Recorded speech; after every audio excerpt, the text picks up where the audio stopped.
Esta entrevista se da en el marco del panel central de la GIDEP, ¿no? Son estas jornadas que se vienen realizando periódicamente en la facultad y que tratan de articular distintas instancias, ¿no? Justamente el tema de la investigación, la extensión y la práctica profesional, ¿no? Un poco en función de esto que charlábamos previamente, ¿no? Y con un tema que me parece sumamente clave en estos tiempos que corren, que es el tema de la relación entre universidad, neoconservadurismo y erosión de derechos, ¿no? Entonces, en este contexto surge esta entrevista a Adriana Puiggrós, sobre todo porque consideramos que es clave la importancia de la educación como mecanismo de movilidad social e integración, ¿no? Y quería, antes de empezar la entrevista, agradecer la valiosa colaboración de dos compañeras docentes, Daniela Aroca y María José Draghi, y de Nicolás y Analía, que también me ayudaron con correcciones, con sugerencias a la elaboración de esta entrevista, ¿no? Parece obvio tener que presentarla a Adriana Puiggrós, ¿no? Pero vale marcar algunas cuestiones de tu trayectoria, ¿no? Adriana es pedagoga, licenciada en Ciencias de la Educación por la Universidad de Buenos Aires y doctorada en la Universidad Nacional Autónoma de México. Ha publicado más de 20 libros de su autoría y de 40 en colaboración, además de numerosas publicaciones científicas y de divulgación. Fue diputada nacional por la provincia de Buenos Aires y presidenta de la Comisión de Educación del Congreso de la Nación. Fue directora general de Cultura y Educación de la provincia de Buenos Aires y secretaria de Estado para la Tecnología, la Ciencia y la Innovación Productiva del Ministerio de Educación. Ha recibido numerosas distinciones y premios nacionales e internacionales. Y es uno de estos raros casos en que una persona conjuga excelencia académica con los pies en el barrio de la gestión y el compromiso político. Por eso para mí es un honor entrevistarte, Adriana. Algunas preguntas que un poco nos parecía interesante poder hacerte, ¿no? Este miércoles se presenta en CETERA un nuevo libro tuyo, Adiós Sarmiento, Estado, Iglesia y Mercado, y a mí me retrotraía a recordar algunas de las cuestiones que había leído previas tuyas, ¿no? Vos publicaste hace varios años Imperialismo y Educación en América Latina, y hay un apartado que a mí me interesó especialmente cuando lo leí, que es el que hace referencia a la relación que se establece entre las capas escolarizadas, las no escolarizadas y los intelectuales en cada momento histórico. Y la pregunta que surge con más fuerza es cómo podríamos caracterizar esta relación en la Argentina actual, ¿no? Bueno, gracias, muchas gracias por la invitación. Me da muchísimo gusto estar acá en la facultad. Así que, bueno, poder conversar, no solamente expresar algunas ideas, sino poder conversar con los profesores, con los alumnos. Así que muchas gracias. Bueno, yo realmente hubiera preferido que lo que escribí en Imperialismo y Educación hubiera terminado ahí. O sea, no que sobre todo lo que está en la última parte, en la edición nueva de Imperialismo y Educación, la de hace 3 años, hubiera preferido que no se cumpliera, ¿no? Pero lamentablemente se cumplió en el sentido de que el avance de una concepción desarticuladora del sistema escolar es realmente muy fuerte, y no solo en la Argentina, es una tendencia de esta época, es una tendencia producto de la hegemonía del mercado, producto de la postura de fuerza de las grandes corporaciones en el mercado de la educación. Y esta es una situación nueva que se ha hecho muy fuerte, sobre todo, digamos, desde la época de Reagan y en Argentina, en particular desde la época de Menem, desde los años 90, pero, digamos, con una diferencia respecto a lo que está pasando ahora, porque podríamos decir que en la década de los 90 los organismos internacionales, los de la familia de las Naciones Unidas, ¿no? El BID, el Banco Mundial, UNESCO también, pero sobre todo el BID y el Banco Mundial introdujeron la concepción neoliberal de la educación acompañando grandes préstamos que se volatilizaron, ¿no? La provincia de Buenos Aires recibió grandes préstamos que no se han visto, realmente no se han visto ni en construcción de escuelas, ni estoy hablando de la década de los 90, ni en mejoras de los salarios docentes, ni no. Y al mismo tiempo aumentaron la deuda externa argentina, ¿no? Pero junto con esto introdujeron una concepción muy descalificante de nuestro sistema escolar, de nuestros docentes y de nuestros alumnos, ¿no? A partir del gobierno de Macri, lo que se instala en la Argentina es lo que ya estaba en otros países latinoamericanos, que es, y no solo latinoamericanos, ¿no? En Estados Unidos esto es muy fuerte, la presencia directa de las corporaciones en materia de educación, ¿no? Entonces, nosotros encontramos que en la educación pública, en particular en las universidades, hay un proceso de tercerización de funciones que es el mecanismo justamente de penetración en el espacio de la educación pública del mercado, ¿no?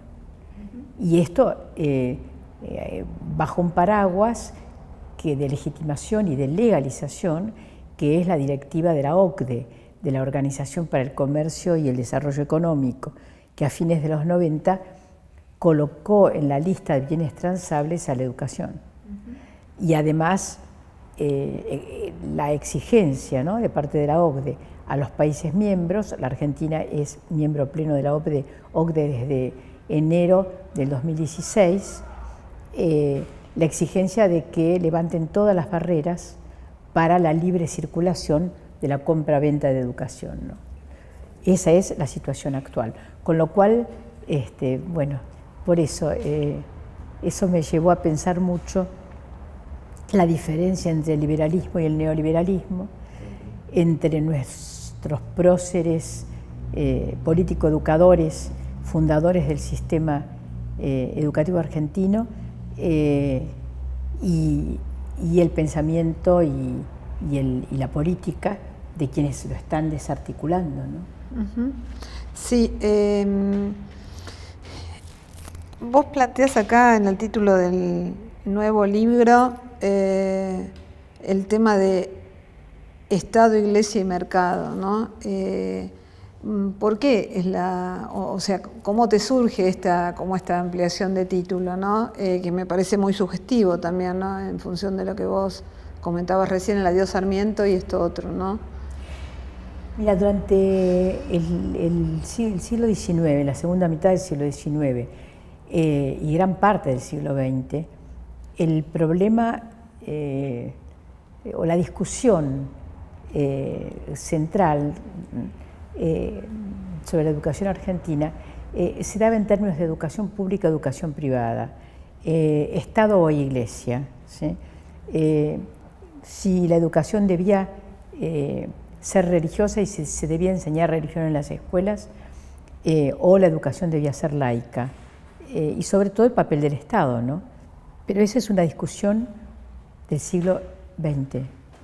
La del siglo XXI es distinta, porque el avance del mercado sobre la educación pública no termina ahí, también es sobre la educación privada. En realidad es sobre el sistema escolar y el modelo escuela, ¿sí? Es sobre la escolarización, porque el paso siguiente, digamos, de la tercerización de funciones es el de la desescolarización. Y si las tendencias desescolarizantes no son tendencias con el contenido de los anarquistas de principios del siglo XX, que eran utópicas, ¿no? Que incluso en Rusia y en los primeros años de la Unión Soviética había tendencias desescolarizantes, discusiones en donde, digamos, se pensaba mucho cuál iba a ser la función de la institución escuela en relación al tema de la democracia, de la libertad, de de la construcción del socialismo o en los países capitalistas respecto a la libertad, ¿no?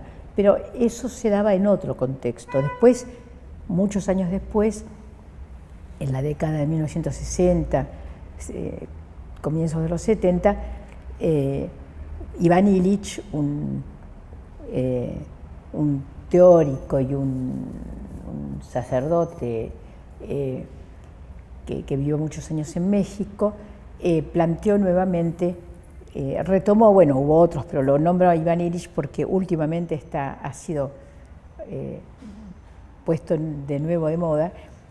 Nuevamente tomó el tema de la desescolarización, ¿no? Con una postura anti-institucional, antiburocrática, ¿sí? Y contra el Estado.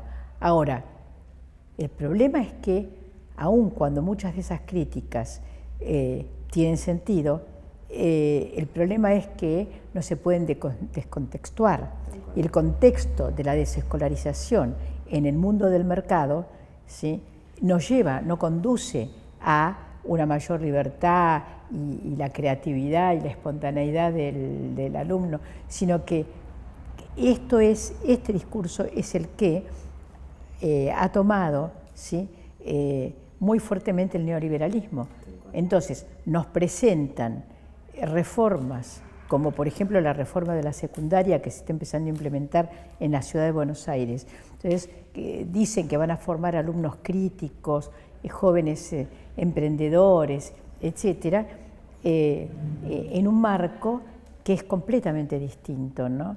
O sea, por no se forman jóvenes emprendedores y quitándoles un año, el último año, ¿sí? Para mandarlos a trabajar en empresas. O sea, hoy para que alguien pueda tener un buen trabajo, necesita ser, en todo caso, tener una buena base, necesita aprender matemáticas. Es aprender matemáticas, no ir a sentarse y manejar automáticamente una computadora que de todas maneras el pibe ya lo sabe manejar. Entonces, digamos, la idea de la desescolarización es sumamente peligrosa, porque además la desescolarización es uno de los instrumentos de control del mercado, ¿no? O sea, las grandes corporaciones, cuando descubren a la educación pública como un mercado infinito, porque tiene una clientela infinita, también lo que van viendo es que todo mercado necesita que se lo regule. Y yo creo que hay tres reguladores. Uno es lo que acabo de mencionar, que es el desescolarizar y el, digamos, desestructurar como sistema. La educación sistemática, desestructurarla, ¿no? El otro es el terminar con la convención colectiva de trabajo. Claro. Y entonces sí, digamos, establecer una libertad de contratación de los docentes. Esto es fuerte y sobre esto están trabajando en la Argentina. Hay varias fundaciones que lo que hacen es formar, unas la llaman líderes o animadores, pero que les dan una formación de 3 a 6 meses y van a las escuelas.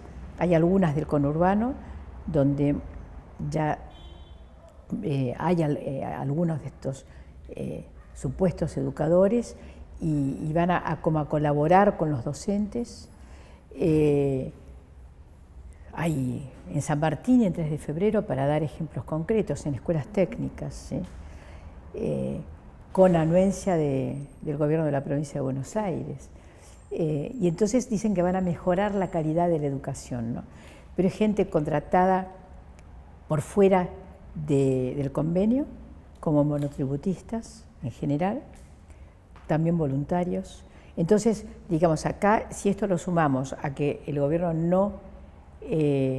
no aceptó cumplir con la ley de paritaria docente en ninguno de sus aspectos, vemos como ahí hay un regulador del mercado, ¿no? Y el tercero es la evaluación. Los pedagogos lo que decimos es que nos quitaron la evaluación era nuestra.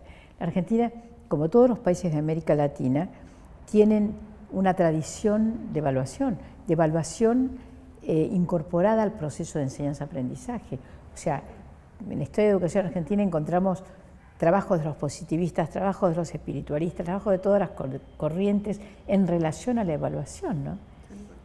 Autoevaluación, tenemos experiencias de autoevaluación desde fines del XIX.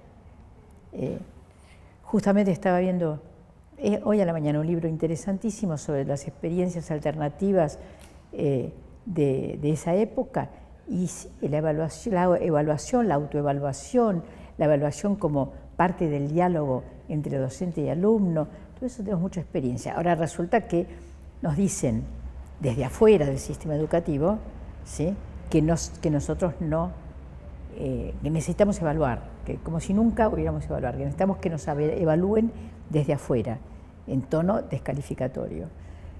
Entonces, ¿quién nos evalúa? Bueno, la gran evaluadora es la editorial Pearson, que es la que produce el test PISA, que lo toma la OCDE y nosotros le pagamos, ¿no? Nosotros lo compramos, le pagamos a la OCDE, que en realidad estamos pagando a la empresa Pearson, la inglesa, ¿no? la que era propiedad del Financial Times, que el tradicional diario conservador inglés, que después lo compraron los japoneses, y que Pearson surge de ahí, y Pearson Education surge de la editorial Pearson, ¿no? que produce paquetes, una productora de paquetes de contenidos.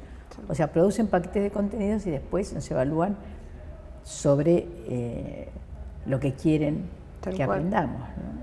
Tal cual. Tal cual. En relación a esto, surgía también como pregunta ineludible, ¿cuál te parece que es la función, también en el marco de la GIDEP, ¿no? ¿Cuál te parece que es la función de los profesionales y los intelectuales en este contexto, ¿no? Y ante un discurso mediático tan poderoso, ¿no?, donde se está permanentemente descalificando la educación pública, el caer en la escuela pública, un pibe preso por día, la secundaria del futuro, ¿no? ¿Cuáles serían las estrategias para romper con esta idea de un pensamiento único, ¿no? Porque pareciera otra vez que es lo único posible es esto, ¿no? O sea, la evaluación enlatada, el tener estos diferenciales en la educación que los dan los hogares de orígenes, ¿no? Entonces, ¿cómo romper con esta cuestión, ¿no? Claro. Mira, a mí me parece que hace falta un esfuerzo intelectual. Y cuando digo un esfuerzo intelectual, digo el intelectual, estoy definiendo el intelectual o pensándolo en el sentido gramsciano, no solo, digamos, los intelectuales como profesionales, sino, digamos, los maestros, los docentes son intelectuales, o sea, todo aquel que produzca ideas, ¿no es cierto?, que reflexione. Yo creo que es muy importante, y en particular de los que somos profesionales, ¿no? Digamos, estamos en una época en donde no es posible predecir el futuro, pero eso no quiere decir que no podamos proyectar el futuro. Una cosa es predecir y otra cosa es proyectar. Y me parece que hay de alguna manera una resignación, ¿no? Bueno, no podemos predecir el futuro y entonces nada, nos dejamos llevar. Eso se llama política. A mí me parece que es muy importante la discusión política, pero la discusión política no me refiero a la discusión meramente electoral, que tampoco descarto, pero no me estoy refiriendo en este momento a la discusión meramente electoral. Estoy hablando de la discusión política profunda, la discusión sobre el poder. A mí me parece que eso es muy importante, que es muy importante el poder hablar. Mirá, el otro día estuve en la Villa 31, de la que queda al lado de Retiro, y estuve en una experiencia muy interesante que hace una asociación civil junto con la Facultad de Filosofía y Letras de la UBA, que es un profesorado en educación primaria. Y hay más o menos unos 40 alumnos, y son casi todas mujeres con hijos, Y una de ellas decía, yo, que viví siempre aquí, tengo una familia muy cerrada, muy conservadora, y había cosas que no entendía. No entendía esto de los derechos por un lado, de por otro lado, de que hablan del mercado, no lo entendía. Y ahora lo que pude hacer fue articular, además con un lenguaje maravilloso, ¿sí? Articular palabras que tenía sueltas. Y empecé a comprender el conjunto. Entonces, a mí me parece que hay que hablar y hablar y conversar, que ese es un papel de los intelectuales.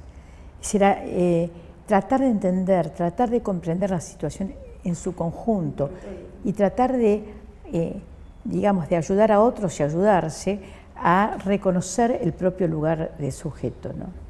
Eso, totalmente de acuerdo, ¿no? Y finalizando un poco esta entrevista, Adriana, a mí en lo personal me preocupa bastante la desestructuración de ciertos dispositivos de educación popular que se está viviendo, ¿no?